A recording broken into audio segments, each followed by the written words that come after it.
Welcome back to another exciting episode of Cyber Defense TV. I'm your host, Gary Malewski, and the publisher of Cyber Defense Magazine. Similar to my last name is Dan Shimilevsky. Dan is the principal of Madison Alexander PR, MadisonAlexanderPR.com. Right.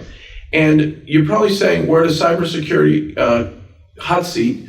What is the executive of a public relations firm doing in the hot seat?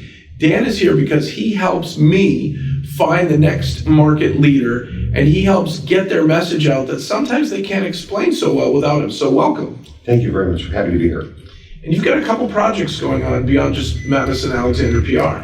Well, first of all, we help a lot of our clients, and a lot of our clients are innovators. We have clients that are, very small, early stage financing, all the way through, very large publicly traded companies. But most of them are somewhere in between. And I always like to say, the most frequent way we lose a client is they've been acquired. It's just one of those things. It's just we help put them on the map. We got them the attention they needed, and we work with everybody. This is a relationship business. And we work very hard to build good relationships with members of the press and with the blogger community and with the analyst community.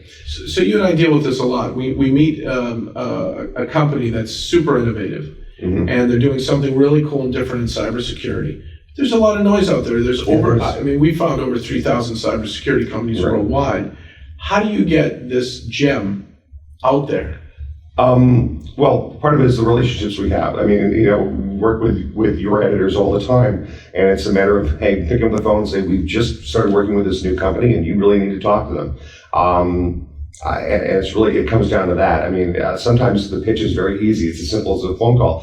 When you've been doing this for a while, there's a lot of trend in public relations, a lot of very young people, and they're very good at what they do and very talented, but they just don't have sometimes the institutional knowledge or relationships that my agency has. We have senior practitioners that everyone can write, everyone can pitch, everyone can give strategic counsel. And I always say, have you got a crisis situation going on? Do you want someone like me helping you, or do you want someone who's been out of school for a couple of years?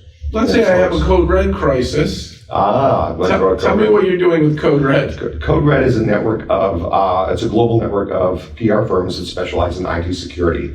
Madison Alexander was the first U.S. agency invited. It's a by invitation only club, if you will. I'm very pleased to be the first one. We have another U.S. partner, Merit Communications, in the D.C. area.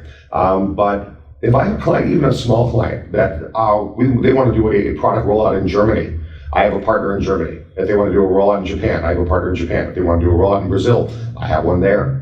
And it's a great network. So you've created a network where public relations firms that really, their boutique specialty is cyber security. And that means they understand the buzzwords, the language, and who the writers and the media personnel, TV, radio all are. And you know how to kind of hone that message, because there's so much noise out there. We've got to hone that message. And the cool part is, after you've done it for a little while with your clients, we find out that they get gobbled up by a big public company, which is exciting because it gives a small gem a chance to be part of a large network of sales and channel partners and everything. We had an interesting experience last year. We had 4 clients get acquired. 2 of them retained us, which almost never happens. So that was fun. And who got acquired? Just an example, or what companies there? We represented Cyfort, and they were acquired by Juniper. Very cool. And frankly, the business went away for a couple of months, but due to the efforts of the people that from Cyfort that was still remained with Juniper, went back to the company and said, you need to bring these guys on board. And we've been on board with them for more than a year now, and it's gone very well. It's been a very productive relationship. I had Phil Lieberman's business at Lieberman Software for more than 10 years. We helped Phil's him. a great guy. I love Phil. Fantastic guy. Brilliant. Yes. And kind of humble for someone who's so good at cybersecurity. Yes, really knows his stuff. Yeah. So he was acquired by Baumgar. Lieberman was acquired by Baumgar about a year ago, and Baumgar retained us. And we were with them, and then Baumgar was subsequently acquired Beyond Trust, and then rebranded the company as Beyond Trust. But unfortunately, they went with the agency Beyond Trust, which is okay. That's okay. But still, they have a client for more than 10 years, with the same rate, the same retainer. It's almost unheard of. But again, it's a relationship business. So in the Cyfort situation, Franklin Jones is the CMO of Cyfort, and he was the CMO of Spike Security prior to that. He's now the CMO of Sequence Security, and we're on our 3rd go-around with him. So the vast majority of my business comes by referral, serial entrepreneurs that grow a company, it gets acquired, and then 6 to 8 months later, they call me and say, we're ready to go again. Dan, you have wisdom. I want you to share some with our viewers. What piece of wisdom can you give? What gem can you give to the entrepreneur who's watching this right now saying, I've got the next best mousetrap for cybersecurity? What should they do? Call me. I would say, let's see, what's the story you want to tell? What are your goals? What do you want to accomplish? And what kind of budget do you have to play with? Because that really kind of determines what we can do and what responsibilities lie with the client. Okay. And it really comes down to is, I do things a little differently than other agencies. I don't mark up third-party services. I usually negotiate a discount and then set up a direct payment to the client. So that saves some money. The second thing is, I have no minimum monthly retainers.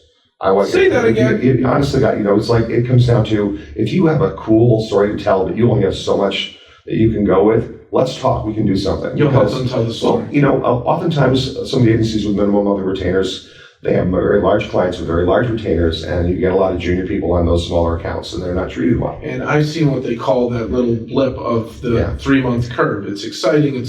We got the word out. The product was released. We got a little bit of coverage, and we really don't know how to help you any further because we're junior. And then, there's another trade show or an event. Okay, let's help you again. Yet I paid all this time. So you're there when they need you. You don't have minimum monthly retainers. You kind of can turn on the spigot. Yes. One of the hallmarks of that, and I've got a great team, and I really owe all of the success of the agency to them. And I'm fortunate to work with my friends. It's really nice. But we have consistent, decent coverage throughout every client, just about every month. We do a number of things from developing thought leadership pieces, analyst relations stuff, blog posts, rapid response program to respond to breaking news in the industry, and we get stuff out there. And it really helps that we all have newsroom experience. We've all been on the other side of the desk. We've been editors, we've been reporters. So we understand the needs of deadlines.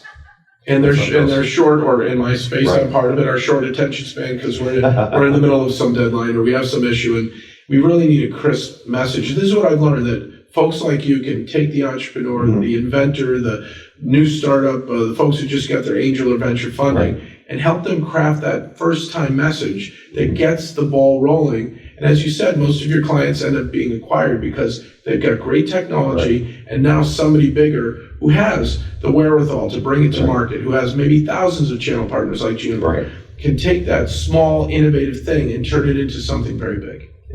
That's great. Anything else you want to share with our viewers? I've been fortunate to be in security for a long time. I actually started when I was in Boston.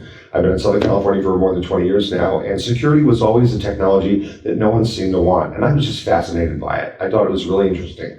And now that this industry has matured to the point, it's really interesting. The people I've worked with before will reach out to me and say, wow, you're really doing some interesting stuff. And I feel it's just fortunate to have been in security as long as I have, and it's just a wonderful feeling. That's awesome. Well, thank you for hopping in the hot seat today. I really appreciate it. This has been our first public relations interview with a great executive who's been in cybersecurity as long as I have, and this is why you have to go to MadisonAlexanderPR.com. Check him out. If you have some new idea, or you just got your funding, or you're on your second round and you want to grow, but you need to be innovative and get the right message out and get above the noise, go to Dan's company, MadisonAlexanderPR.com.